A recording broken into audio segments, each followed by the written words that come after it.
Alright, so this is going to be the key for quick quiz number 1 for 8.1 to 8.3.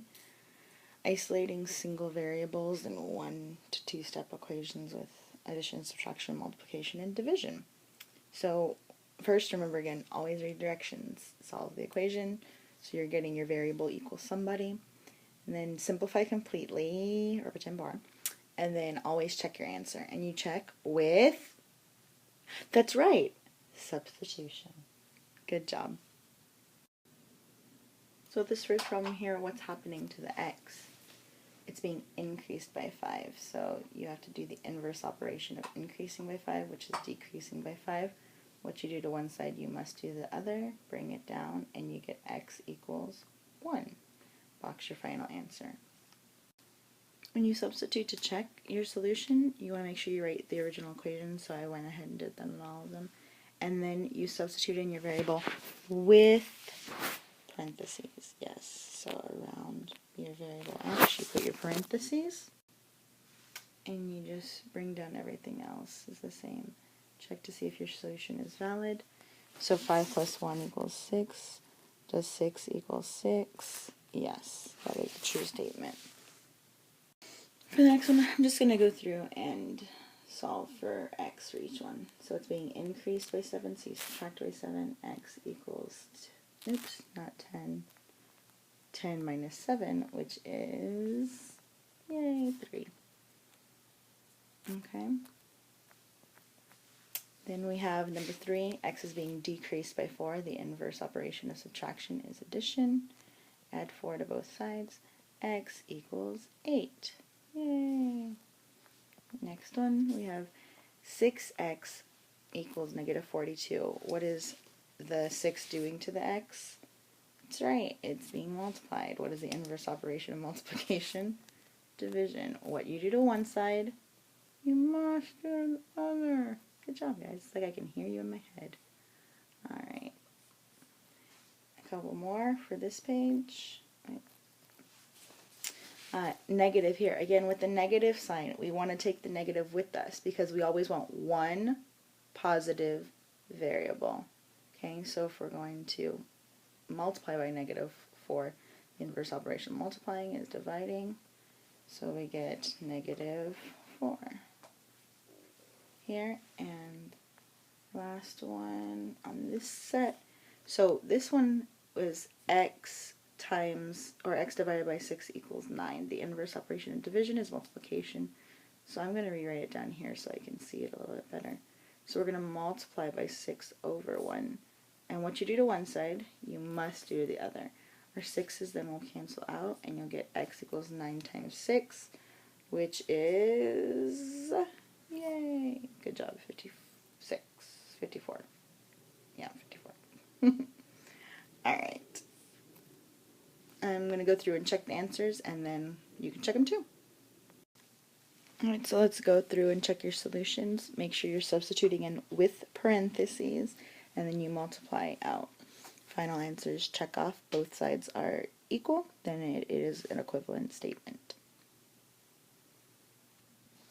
Number 7 and 8 are both two-step equations. That means we're going to do 2 things to each of them before we get to our variable.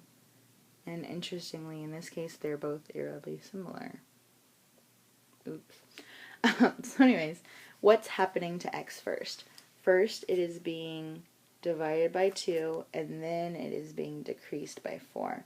Same thing on the problem number 8. It's being divided by 2, and then increased by 14. So with both of these, you want to work reverse PEMDAS, or furthest away first. So we're going to add 14 in this case. We'll do them simultaneously. And in this case, we're going to subtract 14. Okay.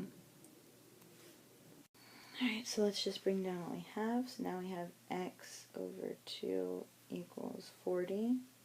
What's happening to x? Yes, it's being divided by 2. What's the inverse operation of division? Multiplication. What you do to one side, you must do to the other. Very good. X equals 80. I'll check that in a sec. That's 0. Bringing down my other side over here, we have x divided by 9 equals 9. Oops. 9. Again, being divided by 9, so you do the inverse operation, which is multiply both sides by 9. 9's cancel. X equals 9 times 9, which is 81. Again, we're going to plug it into the original equations and check our solution. Checking both of our solutions, you have 26 equals 26 and 23 equals 23. Be careful right here. I did notice on a couple of your problems, some of you guys right here added, oops, and it just made it small.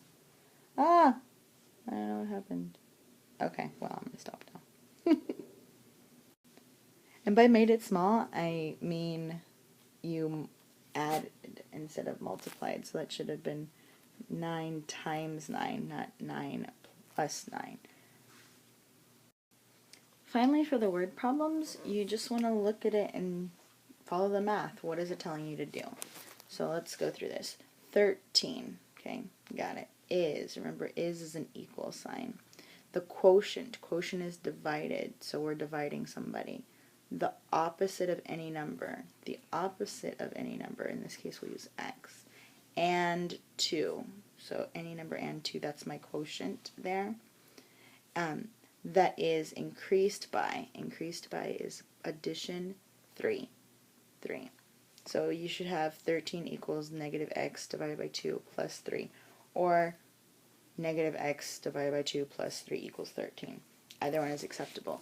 But the opposite here is necessary. This is why you have your negative variable.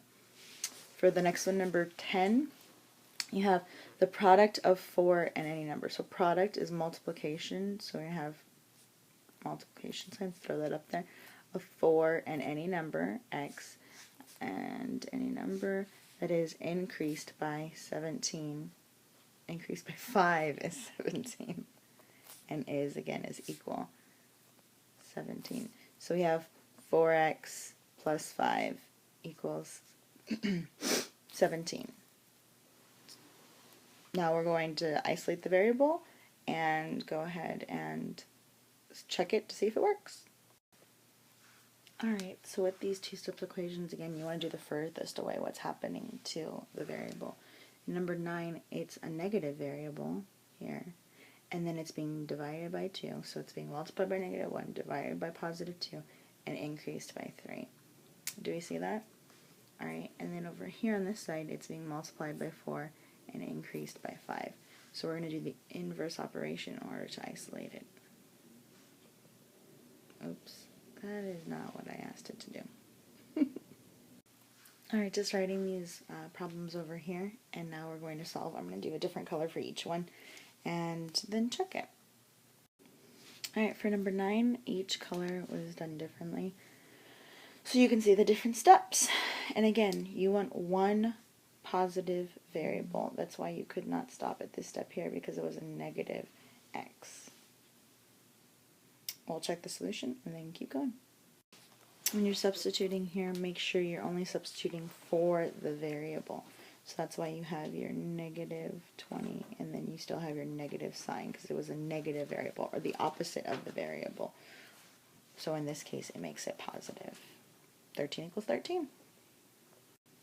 Isolate your variable, you're going to do the inverse operations. Subtract 5 from both sides, divide by 4 on both sides, and you get your solution. Let's check it, and then we're done. Yay, substituted in for the variable. 17 equals 17. All done.